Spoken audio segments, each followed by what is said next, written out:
आणि ये जो अपने ग्रामीण के जो लोग हैं, ऐसे लोग भी है कि जो औषधि खाने के लिए उनके पास पैसा नहीं है। बिल्कुल। तो वो लोग ये औषधि लेने चाह रहे हैं। जिस दिन में शिवा और रंजीत डॉक्टर हमारे घर पे गया था, मैंने 2 दिन अपने घर पे रखा था उनको, कच्चा पक्का जितना हो सकता है खिलाया था मैंने। तो गांव के इतनी बड़ी भीड़ खड़ा हो गई थी कि तो लेने के लिए सब तैयार हुआ था, पर उनके पास पैसा नहीं था। तो क्या करना पड़ेगा, बस आदमी को जीना तो है, इसके लिए भी कुछ हो सकता है तो कंपनी ने सोचना चाहिए। फंड बनाएंगे। हाँ, तो एक फंड बनाएंगे। हाँ, दूसरी और आपकी जो सोच है बहुत अच्छी है, क्योंकि आप सामाजिक हैं। तो और जो सामाजिक व्यक्ति होता है वही समाज के बारे में सोच पाता है, साधारण व्यक्ति का सोचने का नहीं होता है। तो मैंने एक यहाँ हमारा एक भाई का पास बहुत बड़ा हमारा मीटिंग हुआ था। तो मीटिंग के ऊपर लगभग 400-500 आदमी था। अभी मेरे पास वीडियो क्लिप है, तो मैंने वहां भी बोल चुका हूँ। ये आयुर्वेद जो है, क्योंकि नेपाल ऐसा देश है, हर एक जात भात का भी सवाल है। तो मैंने बोला कि कोई हिंदू है तो ये भगवान का रूप है, ये अभियान लेने वाला आदमी। मुस्लिम है तो ये अल्लाह का रूप है। ये क्रिश्चियन है तो जीसस क्राइस्ट का रूप है। क्योंकि विश्व मानव जाति को बचाने का जो अभियान किया है, इसमें कोई जात नहीं है, कोई भात नहीं है, कोई धर्म नहीं है। इसके लिए सभी विश्व को जुड़ने के लिए यह आयुर्वेद आया है। यह आयुर्वेद बनाना जो साइंटिस्ट है, उसको मतलब कोई जात भात की लेना देना नहीं है। वो विश्व का मतलब मानव जाति को कैसे बचाना है वो कोशिश कर रहा है। उस अभियान में हमको सभी को लगना है, आपको लगना पड़ेगा करके बहुत आगे। तो इसके लिए ये जो भाई साहब है, अभियंता है, तो उन्होंने बोला है कि अगर यहाँ मतलब कोई मंत्री सरकारी मंत्रालय से मतलब गवर्नमेंट से कोई हानि नुकसानी होती है, कोई दर्ता करने के लिए प्रॉब्लम आती है, कोई समस्या खड़ा होती है, तो वो हम लोग वहाँ स्वयं हम लोग वहाँ पर उपस्थित होंगे। बहुत अच्छा। तो यदि ऐसा है कि हम कंपनी के मेंबर हो चुके हैं, कंपनी के हम सदस्य हो चुके हैं, कंपनी के तरफ से क्या है कि कंपनी को मतलब कानूनी हिसाब से भारत का नागरिकता पासपोर्ट नहीं चाहिए। कंपनी के हम नागरिक हो चुके, कर्मचारी हो गए, तो हम हमारा कुछ डॉक्यूमेंट देके भी हम मतलब यहाँ पर स्टार्ट करेंगे। और कानून क्या है,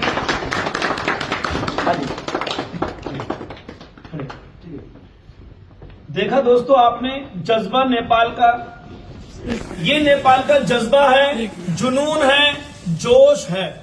दोस्तों ये जो हमारे भाई साहब हैं, भैया जी हैं, उनका जोश बहुत शानदार है। उन्होंने जो कहा, दिल से कहा, उन्होंने जो कहा नेपाल की सरजमी को स्वस्थ बनाने के लिए करा। उन्होंने जो कहा गरीब व्यक्ति जो औषधियां नहीं ले पाते हैं, थोड़ा इधर हो जाइए, जो गरीब व्यक्ति जो औषधियां नहीं ले पाते हैं, उनको कम प्राइजेस पर, कम छोटी प्राइसिंग पॉलिसी पर हम औषधियां कैसे दे पाएं। दोस्तों ये सोचने का विषय है, ये सोचने का विषय है कि कम प्राइस पर अच्छी औषधियां हम लोगों को कैसे प्रोवाइड कराएं। ये मेरी सोच के साथ साथ हमारे भाई की सोच है, जो समाज के लिए लड़े हैं, समाज के लिए युद्ध लड़ा है, समाज के लिए काम कर रहे हैं और समाज की अच्छाइयों के लिए कुछ भी करने को तैयार हैं, समाज की अच्छाइयों के लिए रिस्क लेने को तैयार हैं। और मेरे भाई बोलते हैं कि अगर कोई भी प्रॉब्लम है तो हम तो नेपाली हैं, हम तो यहाँ लोकल हैं, हम लोकल लेवल पर उस चीज को लागू करेंगे। लोकल लेवल पर हम इसको स्टार्ट कर सकते हैं, स्टार्टअप लगा सकते हैं। हमारा जो भी सहयोग होगा हम करेंगे, औषधि विराट को, एसके फार्मा को और वेद विद्या को। तो दोस्तों ये जज्बा अगर मेरे भाइयों के अंदर मौजूद है, ये जोश अगर मेरे भाइयों के अंदर मौजूद है, तो दोस्तों मैं सच बता रहा हूं आपको, मैं हर साल 1 लाख नेपाली भाई और अपनी बहनों को रोजगार देने वाला बन जाऊंगा, रोजगार देने वाला। और जो जोश और जज्बे के साथ मेरे भाई काम कर रहे हैं, ये सामाजिक काम तो बहुत दिन से वो कर ही रहे हैं। ये कोई बहुत बड़ी बात नहीं है, क्योंकि वो बहुत पुराने टाइम से काम कर रहे हैं समाज के लिए। तो दोस्तों ये भी एक सामाजिक दायित्व है, लोगों को स्वस्थ रखना, लोगों को रोजगार देना, गरीबी मिटाना, लोगों तक भोजन पहुंचाना, लोगों को जो पैसा नहीं है उस तक औषधियां इन प्राइसिंग में पहुंचाना कि जो उनकी पॉकेट पर बिल्कुल दबाव ना पड़े, उनकी पॉकेट पर बिल्कुल भी दबाव नहीं पड़ना चाहिए, ऐसी प्राइसिंग पॉलिसी होनी चाहिए। और दोस्तों, मैं अपने भाइयों से वादा करता हूं, मैं जिंदगी में कभी भी आपको सेल्समैन नहीं बनने दूंगा। मैं जिंदगी में आपको बनाऊंगा तो बिजनेसमैन बनाने की तरफ आगे बढ़ूंगा, बिजनेसमैन। और दोस्तों, सामाजिक व्यवस्थाओं के साथ साथ हम व्यापार की तरफ आगे बढ़ रहे हैं और व्यापार के साथ साथ हम स्वास्थ्य अभियान को आगे बढ़ा रहे हैं। जो हमारे नेपाल के भाइयों को लखनऊ ऑपरेशन कराने के लिए जाना पड़ता है, हमारे भाइयों को दूर दूर दिल्ली ऑपरेशन कराने जाना पड़ता है, ऐसी बीमारियां बिना ऑपरेशन नेपाल में रहकर, अपने घर में रहकर थोड़े से ही 1 महीने के अंदर, 1.5 महीने के अंदर वो बीमारी मुक्त हो जाएंगे दोस्तों। और दोस्तों, जब मेरे भाइयों ने समाज की बात करी है तो मेरे सब भाई जानते ही हैं, मैं भी एक समाज का ही एक कण हूं। मैं भी समाज से निकला हुआ एक छोटा सा कण हूं, छोटा सा टुकड़ा हूं। तो दोस्तों, समाज के लिए जिस तरह से भाई आगे बढ़ रहे हैं, जैसे युवा जनशक्ति को हमारे भाई आगे बढ़ा रहे हैं, और हमारे काशीराम जी का तो जन्म ही समाज सेवा के लिए हुआ है और हमारे भैया का जन्म भी समाज सेवा के लिए हुआ है। उन्होंने 8 साल या 10 साल जो भी युद्ध लड़ा है, अपने देश के लिए लड़ा है, नेपाल के लिए लड़ा है। तो दोस्तों, मैं आज आपको भाई साहब से बहुत ज्यादा मैं प्रभावित हूं, भाई साहब से मैं बहुत ज्यादा खुश हूं।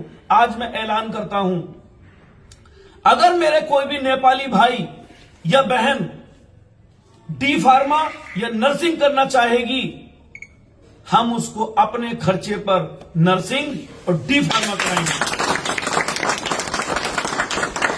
और दोस्तों, हमारे औषधि विराट, वेद विद्या और एसके फार्मा से जुड़े हमारे जितने भी नेपाली भाई हैं, मैं उनको बता देना चाहता हूं, अब आपको अपने परिवार के जो बच्चे हैं, जो भाई हैं, जो बहनें हैं, उनकी चिंता करने की आवश्यकता नहीं है। उनकी चिंता करने के लिए आपका भाई राजीव शर्मा आ गया है।